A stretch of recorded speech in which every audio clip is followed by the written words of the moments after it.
Well, I am excited today to talk to you, Tara Kipp. Thank you so much for agreeing to be our agent spotlight of the day.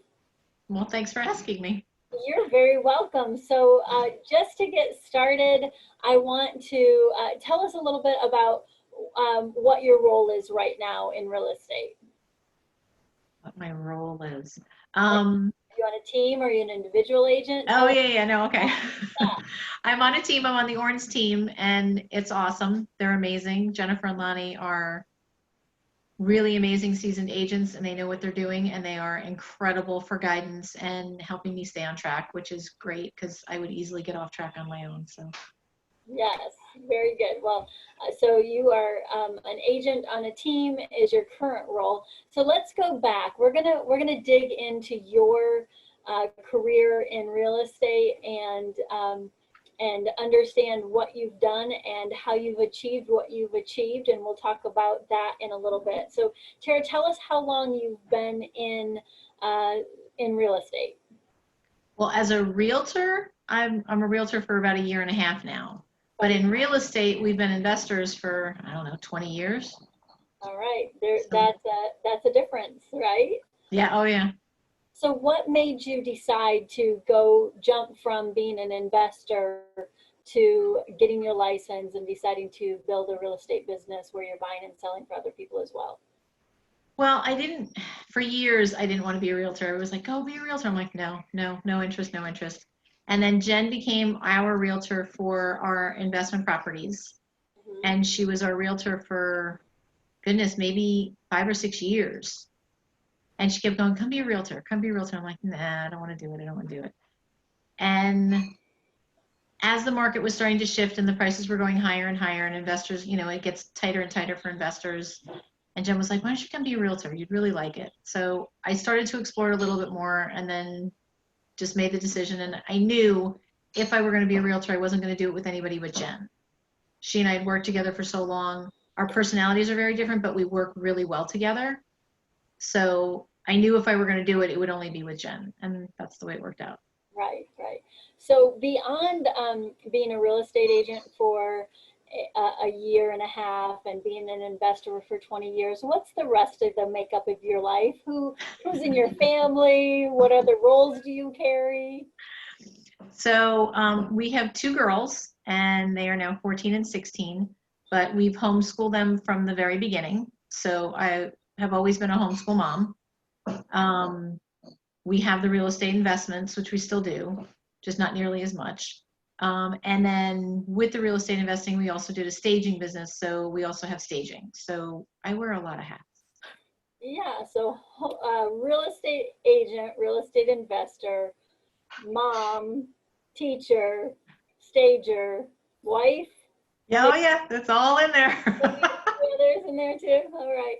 Well, very good. So, I was excited to talk to you, Tara, because as we go through our conversation today, I'm sure that there are other agents that are home with their children, learning to be teachers for the first time um, in that realm. Uh, Yes. that would love to get some advice from a parent who's done it and had a successful business well, homeschooling her children as well. So when we get further down in the conversation, we'll dig into that. Just a little teaser for everybody. Stay tuned for some tips from Tara on how to homeschool your kids and run a successful business. All right, so let's go back to when you got started. Where did the majority of your business come when you first started? Cold calls. Cold calls. Oh yeah. Yeah, so tell us more about those cold calls. Who were you calling? Um, so as soon as I got my license and got set up, Jen was like, okay, you got to start lead generation. And I was like, okay, what's that? And she was like, well, you're going to start making calls. And actually, you know what? I did Bold right out of the gate. I think I was an agent for like 2 days, and she was like, great, you're joining Bold. So I started with Bold, and they were like, lead generation and this. And I was like, I don't know any of this. They're like, call your sphere, call this. I'm like, I don't have a sphere. So I spent a lot of time on the phone with Jen going, okay, what's this? What's this next step? What do I do here?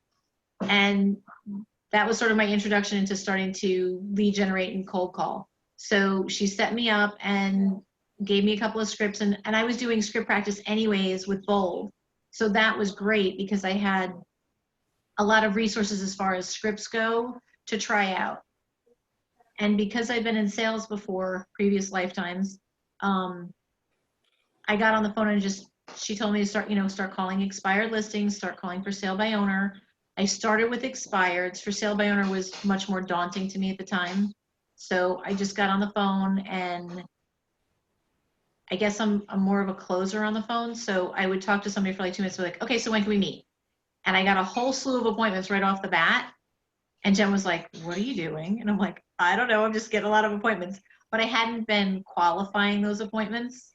So she had to teach me how to go a little bit deeper and then start to qualify those leads. And then you just kept making lots of calls.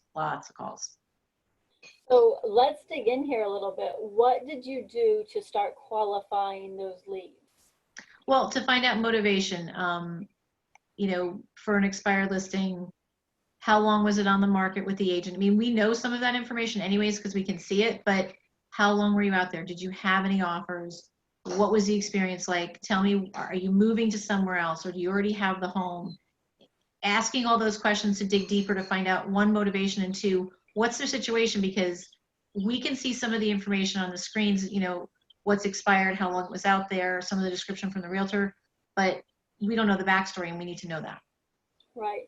What's the backstory? All right. So you, and I assume you continued to close. You just ask some more questions in there. All right, great. So how long did it take you before you started to see results? Oh, it was fast. I think we had our first listing within 2 weeks of me starting. 2 listings. Wow. 2 weeks of you starting. Yep, 2 weeks, and it was 2 listings.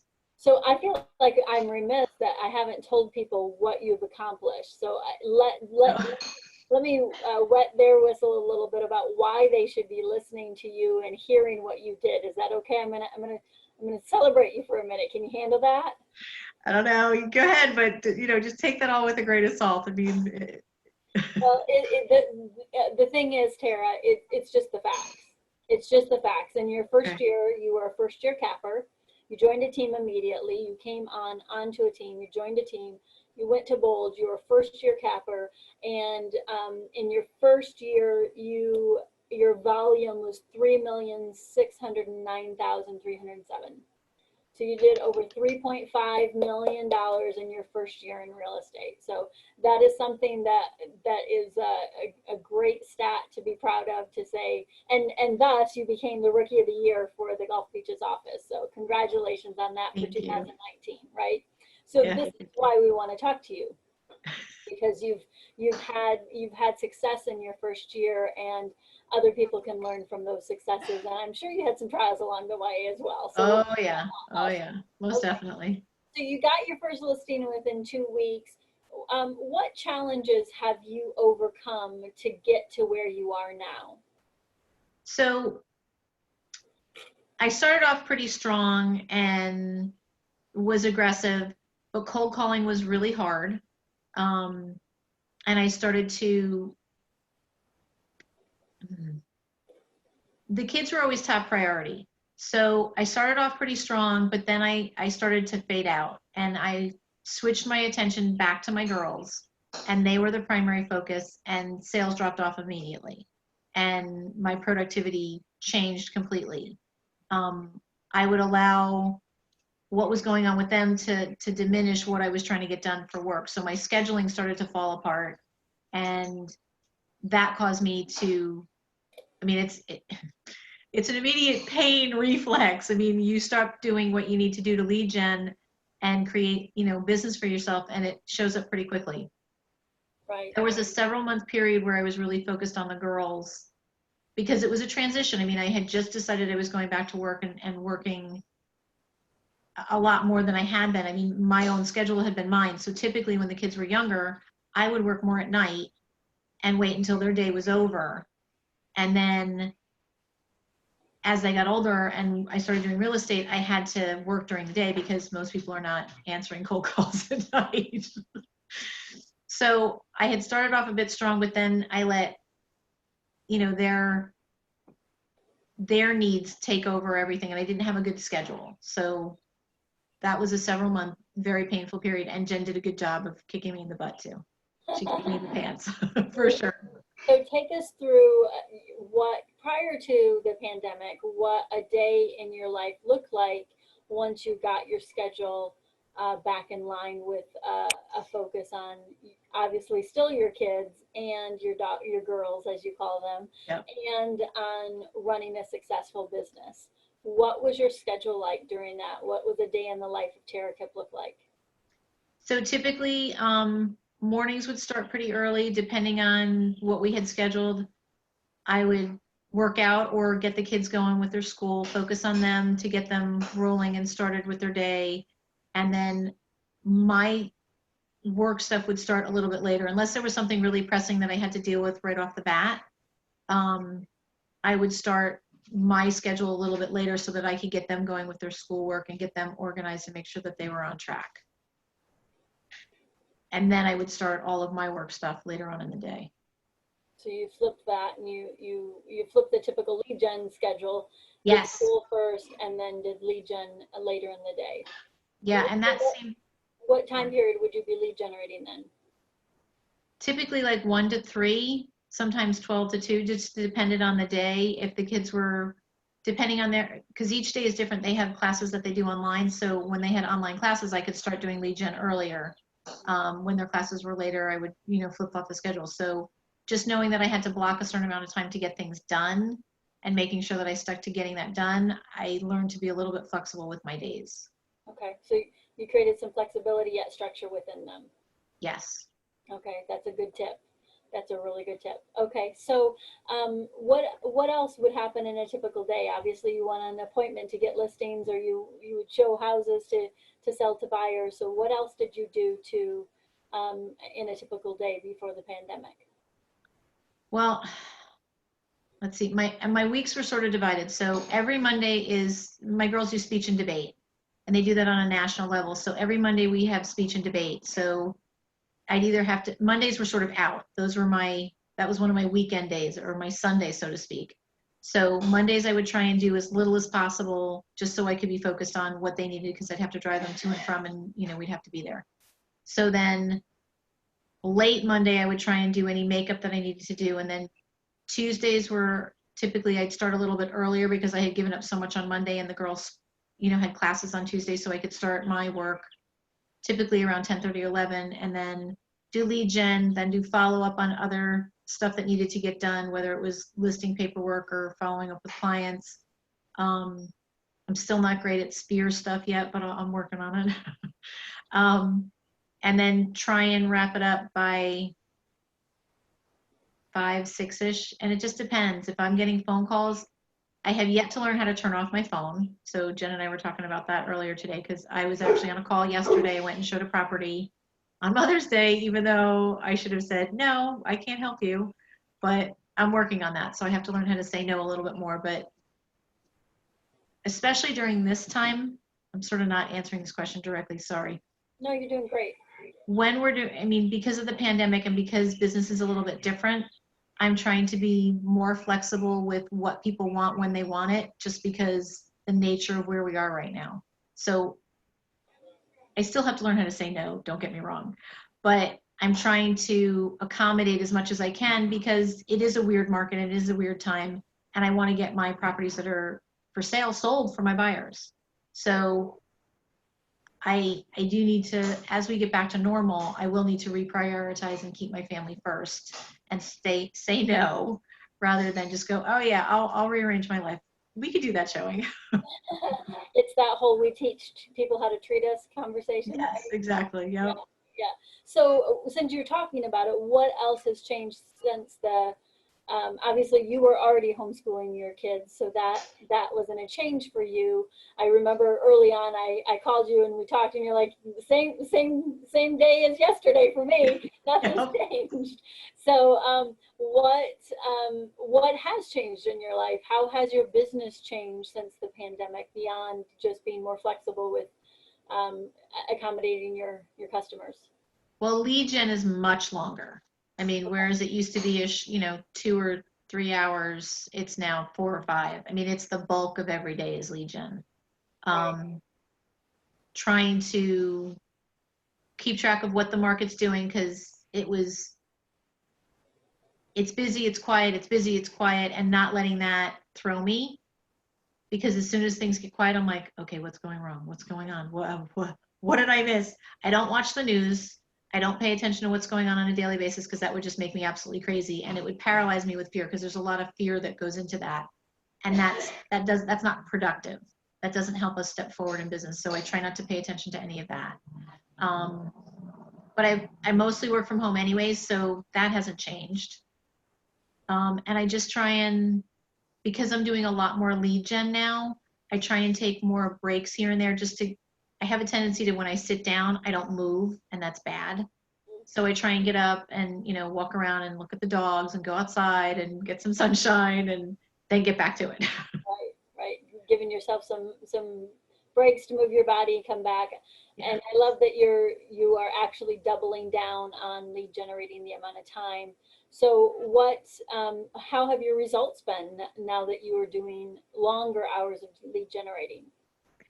Shockingly, Jen and I were talking about this earlier. I'm surprised. We were like, how many properties have you listed since the pandemic? And we were like, oh, maybe it's 5. And then we started getting, I've got 8. We listed 8. I listed 8 properties since the pandemic. So it's busy. I mean, it doesn't feel like it's busy. It doesn't feel like it normally does when everything is back to, or before, pre-pandemic, or however you want to phrase that.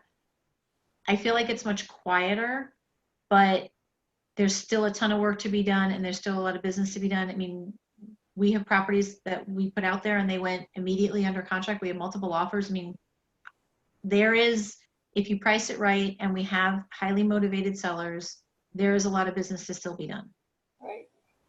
So it has been busy. I think being home, you're more sensitive to the small ups and downs, whereas if you were in the office every day, some of that smaller ups and downs you wouldn't notice as much, whereas when you're home and you're a little bit more isolated, it feels much more profound. Right. Well, congratulations on taking those 8 listings pandemic started, and what that says to that is, we didn't have a pre-conversation about your results or anything like that. Right. So hearing that for the first time, I knew that your team had been taking listings. Hearing that for the first time, though, it shows that when you do double down on the activity, that the results do come. Yes, even though it might not feel like it's immediate. I mean, from what I understand, and I don't have any point of reference, so I can just take what Jen has told me. I'm good on the phones. Phones come more naturally to me. But it's a lot more cultivation now than it ever was for me. So, a no is never a no. You just need to, sometimes it is. Eventually it can be. But you really take that further and further and keep trying to cultivate those relationships. Whereas previously it would be a phone call and an appointment and a listing appointment. Now it's a lot more.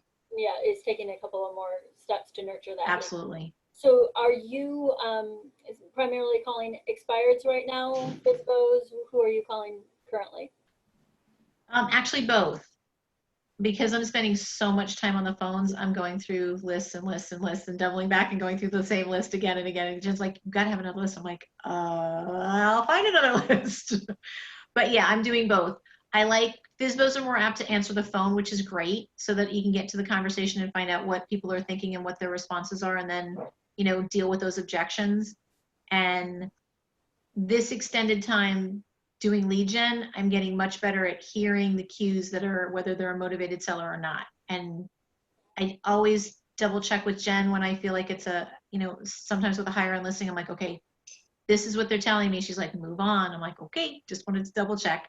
I think I know that it's time to move on, but I want to make sure of that, especially when we're talking about some of the higher end stuff. What are those cues that you're listening for? We're not in a rush. We're not in a hurry. Okay, if it doesn't sell, what are you going to do? We'll just stay. Okay, have a great day. Gotta go. We're looking for real motivation. If you're not really motivated, then this is not the market that you want to be picking up a listing that ultimately isn't going to sell and you're spending money on. Right. That is a very good point, because right now our money, we have to spend it wisely, right? Absolutely. So the fact that you are looking for that motivation, you know, the difference to me, Tara, just you're not desperate for leads. You're looking for the right people to work with and the right people that you can serve. Absolutely. I love that. So what are you saying to FSBOs right now? What conversations are you having with them? How do you open up this conversation to them right now?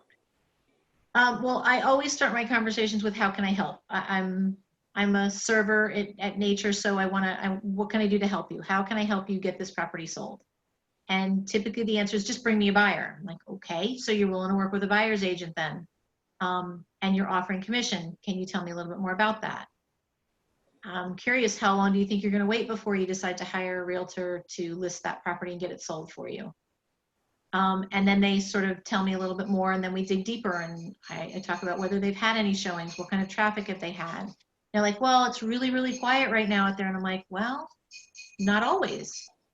Tell me about your property, tell me about your situation, tell me about how you came up with your pricing, all the typical dig deeper questions. Mhm. And then I do share that we're selling property. Business has not stopped. Real estate has not stopped. People still have to buy and sell, and they have to move. And we're getting a lot of property with multiple offers if it's priced right and someone's serious about selling their property. So if that's you, then I can get you sold. What kind of responses do you get to that right now? Very surprise. A lot of surprised people. They're like, really? Like, I just put 3 properties out and 3 under contract. I don't know what to tell you. Right. You went through that so fast. You know, all those typical dig deeper questions, and they were so powerful. Your dig deeper questions are powerful. So let's go back through it one more time. You're talking to a Yes. for sale by owner, and we're going to go a little bit slower on it, because you just like, give me time. I'm going to write them down so we make sure that everybody listening can write them down. Okay. So the first thing you ask them is, how can I help you? Yes. Yes, which I love that, because you're right. We're coming from contribution right now, and I've heard over and over again from Keller Williams International that we serve first, we sell second. Yep. And that question just embodies that mentality that you're here to serve, and I love that. So they say, bring me a buyer. You say, oh, great, so you're willing to work with a buyer's agent. What's your next question to them? I can tell you, I remember you said, tell me more about that, which I love. Oh, okay. Tell me more about that right there. I listened. See, if I think about it, I couldn't even tell you what I say, because it just sort of flows, and I follow their lead.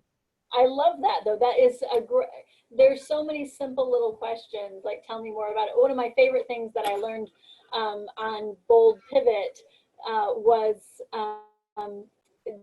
the question when somebody says, tell me about the market, and you just ask, why do you ask? Oh, I like that. And it creates just more, it gives you more knowledge, right? It's digging Absolutely. deeper to understand what perspective they're asking from. So that, tell me more about that on your commission is that same kind of thing. It's, you're getting more perspective on where their mentality is as a for sale by owner. So they tell you that they're willing to work with a buyer, and then your next question was, I can rattle these off because you did it now. And your next question was how long. It was the how long question. What was Yes, it? how long? How long do you think you'll wait before you hire an agent to actually get the property sold for you? To actually get the property sold for you. What kind of answers do you normally get to that? Well, I know a recent one was between now and when hell freezes over. How did you respond? Exactly like that. I laughed and I went, okay. So tell me, what is it about not dealing with a listing agent or having somebody represent you is a problem for you? And this particular guy, I've actually talked to him several times on several different properties. He sells them all himself. He's very much a salesman on his own anyways. He's been doing this. He retired at 40 from a Fortune 500. He built a company, blah, blah, blah, blah, blah. I actually know a lot about this guy. And he's like, I don't need to do it. I sell them all by myself. I sell them all really fast. I'm like, I totally get it. Do you have any questions in the market? Do you need any reference for anything? He's like, look, I know, Ellerman, and I know blah, blah, blah, and I know and I'm like, that's fine. And that's great that they're your friends, but sometimes it's not great to have your friends know too much about your personal stuff. Sometimes we don't want to share that. Can I be a resource for you? and just offering myself out there as a resource for him. Now, like I said, I've talked to this guy several times. I'm like, oh, wait, hi, how are you? We've talked before. Did you sell that other property? He's like, yep, I got multiple offers. This is what we, and I celebrate his successes with him. Because you never know if something isn't going to work out, that I could be that person that he goes, you know what? She stayed with me. She knew about the other properties. Maybe. You never know. You never know. And I do know that lots of relationships have been formed over time by that. And I love that. And I love your confidence in just wanting to offer yourself as a resource. You know, that shows so much to him that you know and understand your value as an agent and the expertise that you bring. So that's a powerful statement, just to say, can I offer myself as a resource to you? That's awesome, Tara. Very good. All right. So going back to your script, we've asked them how long they're going to wait Right. before they work with an agent, and then assuming they don't say until hell freezes over. What's your next question to them? So my next question is typically, if we could get you the number that you want, cover our commissions, and get you sold right away, is it worth having a conversation with us? And what do you normally hear to that? Maybe, not really. I don't know. Let me think about it. And sometimes they don't hear you correctly, and they're like, well, you can't guarantee you're going to get me a number. I'm like, absolutely not. I am not guaranteeing you anything. What I am asking, is it worth having a conversation if we can get your property sold? Because the goal is to get it sold. Right. And that usually opens the door to the conversation, sometimes. Very good. Very good. So you claimed at the beginning of this conversation with me that you are fast to close for the appointment, and you've had to learn to slow down and ask all those questions and find out more about motivation and all of that. So what are your go-to closing questions to get the appointment? What are my go-to closing questions? So if you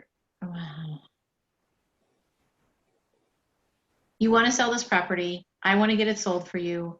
Honestly, I'm running out of inventory. Every time I list a property, they're going under contract.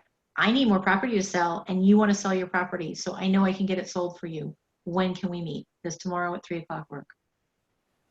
There you go. You want to sell a property. I'm low on the inventory. I know I can get it sold. When can we meet? Beautiful. Thank you, Tara. That No was problem. worth the price of admission right there. All right. So I'm going to jump around a little bit. Well, let me ask you this. What are you doing right now to continue to grow yourself as an agent? What are you continuing to do to grow yourself?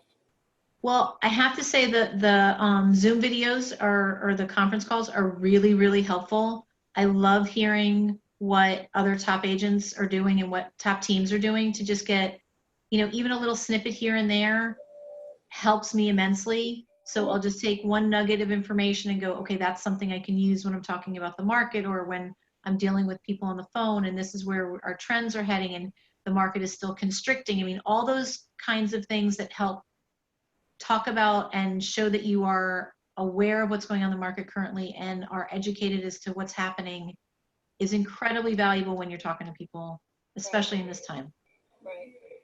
Absolutely. So you're continuing to just dig in your knowledge on the statistics of the current market. Absolutely. Okay. Where do you go next, Tara? What's next for you in your business? Gosh, I hope we get open houses back. You are in the present moment, and I love that. That is where you're at. You're just ready for the next. Why do you love open houses? Well, I generate a lot of business from open houses. I get a lot of buyers from open houses. We do a lot of double siding from open houses. I miss my open houses. I had to, when the pandemic happened and when we had to switch over, I had to learn to really dig into cold calling, because I would say my business was probably 60% open house buyers and sellers versus cold calling. And now I want to say it's probably 90% cold calling and 10% spear / other. So in the shift, Yep. Gary talks about the gift of the shift, and it sounds like your gift of your shift is that you have learned to maximize calling. Yes, I have definitely gotten much more comfortable on the phones and you have to develop a thick skin when it comes to cold calling. And it took me quite a while to just sort of divorce myself from feeling like this was a personal attack on me. And no, we hate realtors and blah, whatever. Just to continue to be very professional about it and to try and elevate the impression of a realtor.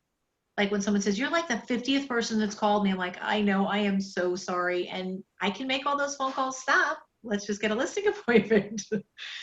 I mean, I try and be light and funny about it and just not take things personally and not, I don't know, just try and elevate the conversation as much as I can. That is such sage advice on so many levels. The fact that you just, I like the word that you divorce yourself from that. That's a powerful imagery. And that you keep it light because it means you don't take yourself too seriously. Never. Or the process that you know that it's a numbers game, that the more people you talk to, the more opportunities you're going to have. And so it's just very sage advice to stop, breathe, not take it personally. Keep moving forward. What else have you changed in your business? Obviously, you've made more phone calls.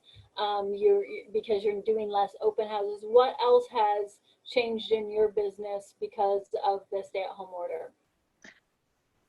Doing the video tours. So if we have a property that's occupied, we do a virtual tour and we send that out to prospective buyers before we have them come into the house. Because I don't want to displace a family to do a showing if the buyer goes, oh, well, that doesn't work. So we try and send the videos out early on. We pre-screen a lot more with buyers. I need to know background stories on every buyer that's coming through so we know that they're pre-qualified and what their situation really is. Are they really motivated buyers? I mean, it's very rare these days that you don't get motivated buyers, but if they've been looking for 6 months, I'm like, I mean, I'm not going to say no to an appointment by any means, but it gives us a much better idea of what's going on with the buyers so that we have a better idea of what we're doing with our sellers and preparing our sellers. So what do you prefer? Do you prefer to work with buyers or sellers? I like them both. I mean, they're both just totally different. Buyers are fun because I get to go look at houses. But sellers are amazing. I mean, I want more listings because listings bring me more buyers. So primarily I want more listings because that's something that you can leverage always. But I like working with both of them. They're both a lot of fun. I have a new couple that's new buyers right now. It's their first time buying something. They're adorable. I'm like, okay, how big a house do you want? He's like, I have no idea. I'm like, okay, we're really going to have to start at the beginning with you guys, but that's fun. I love seeing that discovery for new people. Right. I know that you have been doing live listing appointments. You've actually physically gone. I heard about one on a porch. Yeah. Yep. Porch, yep. Front porches, back porches. Oh yeah, the wife on one listing freaked out. Yeah. Are you, you want to talk more about that? How you handled it? Well, I walked it. So the call was from the husband and we set up the listing appointment and I went up to meet them and I was a little bit early and I knocked on a door and nobody answered, but the garage door was open. So I knew they were home and I was like, okay, maybe they just ran around the corner or something. I don't know. So I called the husband on his cell and he was like, yep, I'll be there in 2 minutes. My wife is home. I'm surprised she didn't answer the door. I was like, okay. And I didn't really think much of it, but in the back of your brain, little, alarms are starting to go off. So he and his son walked in and I walked in behind them and I was, was like, you open the doors. I won't touch anything. We can keep our distance, whatever works best for you. You tell me what you're most comfortable with. And I stood in the door and the husband started to show me the house and this woman came out of the kitchen and like screaming, yelling, what are you doing in here? We're on lockdown. You're not supposed to be out. We're supposed to be sheltering in place. And I was like, I'm happy. I haven't touched anything. I'm happy to step outside. You tell me what you're most comfortable with. And I did. He was like, he was surprised by his wife too. So we sat out on the front porch and did the listing appointment out there, 6 feet apart. Good. That I love your how understanding you were in that moment, and I'm sure it helped diffuse the situation. So, I hope so. yeah. Did you take the listing? Nope. Not yet. Okay. Nope, not yet. Not yet on that one. Well, it might be because she's not ready. So Yep, and I haven't given up though. that's right. You haven't. So have you done any virtual like appointments with buyers? I just did one with a couple in Canada. And we did everything via phone. I mean, they weren't as technologically savvy to do like a Zoom, but I had set up several Zooms with out-of-state sellers here and there. So yeah, I mean, I set up the Zoom appointment and we just, talk on like we're doing now, like you and I are doing. Exactly the same thing. Right? We can have a conversation. Yep. So let's talk more about buyers. That we started to dig into that. What conversation, what qualifying questions are you asking your buyers right now to really make sure that the motivation is there and you're clear? I've said it so many times. Obviously, in this market, we had like $83 million go pending in the Chadwick group last week. And Awesome. yeah. So obviously there are motivated buyers out there, and if they're motivated, there's obviously low inventory. So how are you having that conversation to understand the motivation of the buyers that you're working with? Well, I always explain to them what's going on in the market, that the market is really tight. So if they see a house that they love, we need to be writing on it immediately because it's not going to be there next week or 2 weeks from now. And with their searches, I always make sure that they're seeing if they looked at something and we didn't go and see it, or they're just, casually looking at property. If something goes pending, I'm like, see, this property already went under. If this was something that you were interested in, we didn't go see it and we didn't put an offer in right away, it's gone. So I'm trying to set the expectations up front as to what's going on with inventory and how tight we are. Yeah, you're setting expectations and helping them to overcome that hesitation, and you're also creating urgency, which in this market there has to be urgency if you really, Absolutely. if it's a popular house, it will have. We're seeing a lot of multiple offers out there right now. So Yeah. Oh yeah. awesome. What else are you saying to buyers right now? What else am I saying to my buyers right now? How are you coaching them on what they're going to see and how they're going to look at houses? Well, that's easy.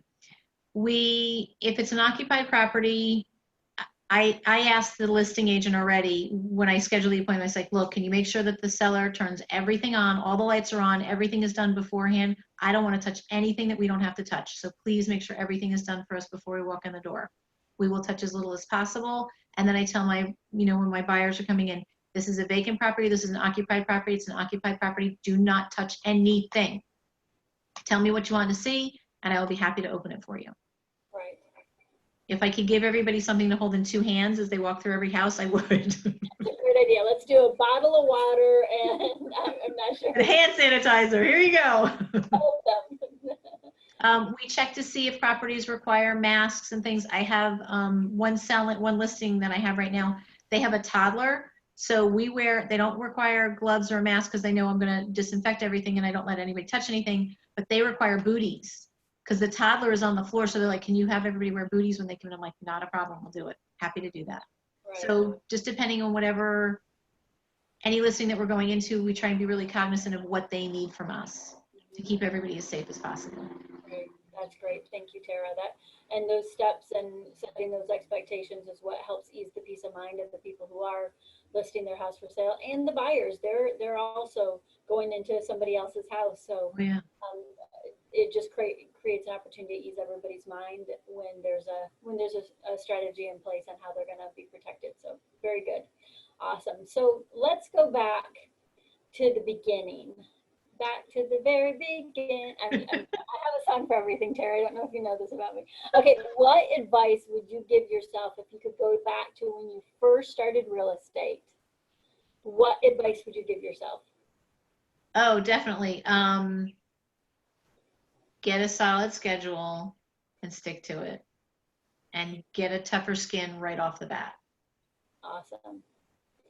It's not about selling real estate. It's about following a schedule is a bold law. Something like that. I'm close. Yeah. It's about following a schedule. Yep. Right. Very good. That's great advice.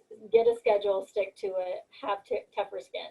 And what you mean by that is what you said a few moments ago, that you divorce yourself from the outcome and feeling hurt or offended by anybody's reaction to what you say, and you simply do the activity and Yep. keep a light frame of mind around it. Awesome. I'm curious, not one of my questions from our productivity committee, our agents who formed this agent spotlight, yet I'm curious, how do you set yourself apart as an agent? What value proposition do you have as an agent that, those questions of when are you going to choose an agent to get your home sold? What is your value proposition? What sets you apart differently than other agents? Well, when I talk about, I don't talk necessarily about me, I talk about the team, and I talk about the Orange Solution. We're very aggressive agents. We sell a lot of property in a short amount of time because we are highly motivated and we are very aggressive about what we do.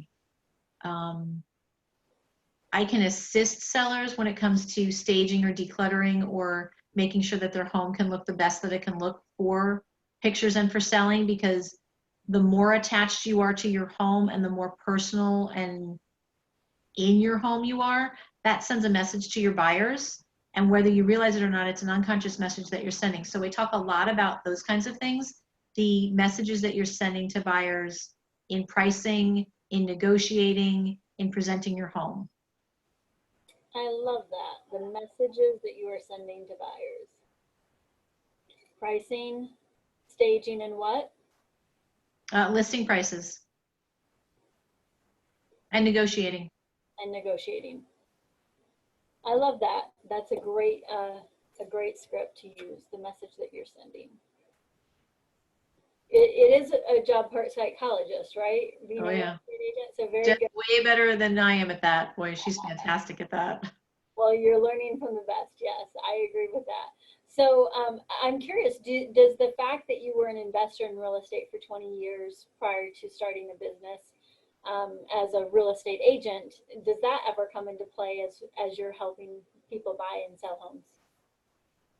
It's sort of a double-edged sword, because I can look at any house and go, oh, you could do this and we could do that, and you could do that. And sometimes that's not what I need to be telling buyers or prospective people.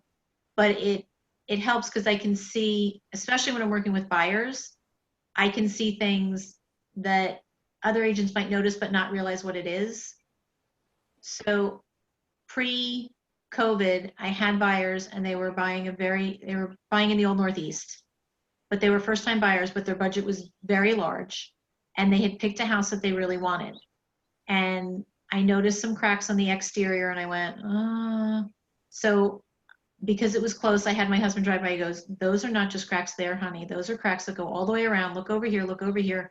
They had serious structural settling issues on this house. So I had to let my buyers know, I go, look, you need to look at these things. This is something else that you would want to know before we ever go to making an offer that could be a potential issue for this home. And it was a massive issue for the home. We didn't end up offering on that home, but it gives me a different perspective on seeing things that other agents wouldn't see, or you just don't notice. Right. Okay, very good. So you said it's a double-edged sword, so I'm sure you've had to learn to ask questions and make sure that it pertains to them before you give your opinion. I love what Rachel says. Rachel Sartain always says, your opinion does not equal your value. Correct.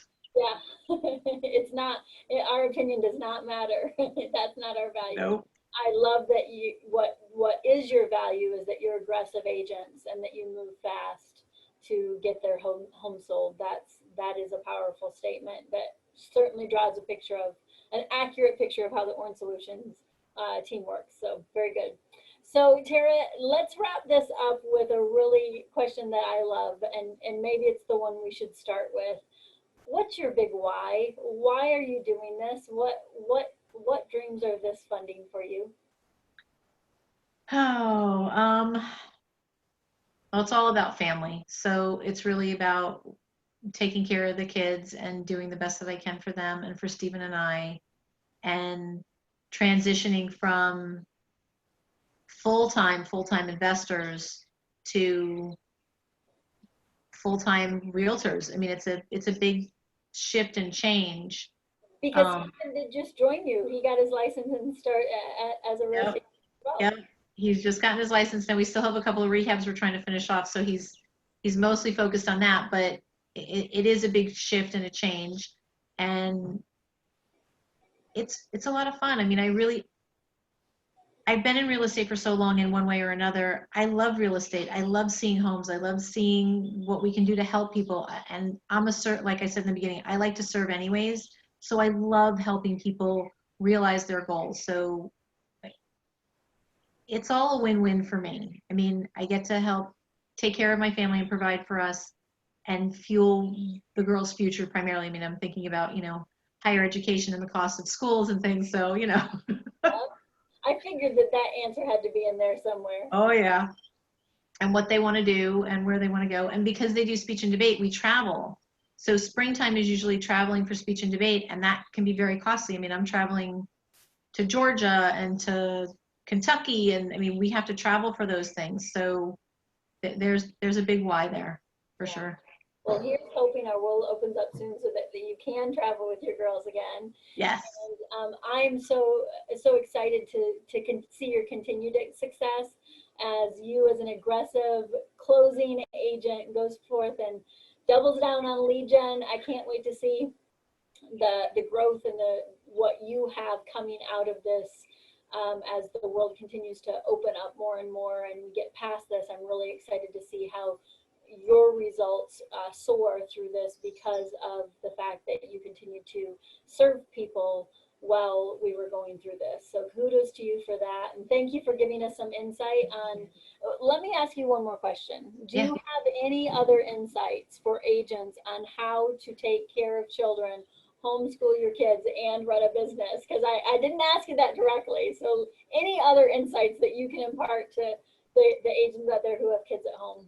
So I could talk about homeschooling all day long because it's such a big part of who we are. Stick to a schedule. Find out when your kids are their best. So when are they their brightest? Are they brightest in the morning or are they brightest in the afternoon? Different ages, and that changes sometimes with kids. So find out when your best window of opportunity is and make that dedicated time to them. And quite frankly, especially when you're homeschooling, you don't have to spend 8 hours a day at school. Don't listen to what traditional educators, see, this will get me into trouble. Don't listen to traditional educators. You can get so much done one-on-one in a very short amount of time. The other thing is, it doesn't all have to get done in one day. If a child is really struggling in one area and you're hitting a brick wall, switch gears, go to something that they like and that they excel at. Let them see that success. Then go back and revisit areas where they're really struggling or that you've hit something. Some kids are really good about just sticking with something and they really just want to wrestle it out until they get it, and try and come up with different ways to teach them the same thing. I always have to, if you know the kind of learners that you have, so if they're kinesthetic, which means they really like to touch and feel and they need to see physical examples, then work with that with them. If they're, especially with boys, if they need to move, go outside and throw a ball and do their questions verbally. Go over the information with them while you're throwing a ball. You'll be amazed at the results. Get an exercise ball that they can sit on if they have to move or they're fidgeters or they need to be, actively moving all the time. Get an exercise ball and have them sit on that instead of a regular chair. There are so many things that you can do to help engage kids. If they're super extroverts and they really miss their friends, try and set up a Zoom call for them with their friends, and they can do like Hangman or Pictionary or something in a Zoom call. They can do that. So there are ways to engage and keep them active and exercise. Oh my goodness, get them out and exercise. I don't care how old, whatever, get them outside. That's awesome. That is all great advice. Can you give me any advice? I only have dogs. I don't have kids, and I need some help with my dogs. So if you have any dog owner advice too, I got 2 little old men that I'm trying to wrangle through this. So. Oh, believe me, we have puppies and they have not been alone. So we all left the other day, and the neighbor was very happy to inform me that from the moment we left to the moment we came back, we had howling dogs. I was like, oh, no. What kind of dogs are they? We have 2 larger rescue dogs, And then we have 2 poodle puppies. Poodle puppies. Aw, cute. Well, four dogs, 2 girls, and Stephen, you've got a full house over there. So Oh yes, definitely. and Never quiet. and you're continuing to grow your real estate business, which is just amazing. It obviously shows that you have passion, drive, and a purpose that you can balance all of this at one time and move forward and still have that gorgeous smile on your face. Oh, you're sweet. It has been so much fun talking to you. Thank you again for this, and I'm excited to send this out to some parents who have been telling me all of their woes, because I think you just hit the nail on the head with some great ideas. Well, if they need extra help, please feel free to tell them to call me. I'm happy. I mean, homeschooling is most definitely my world, so I'm happy to share resources or any ideas or anything that they need, because I'm happy to help. Awesome, Tara. Thank you so much. Congratulations and continued success to you. Thanks, Kristen. I really appreciate you talking with me. Okay, bye-bye. Bye.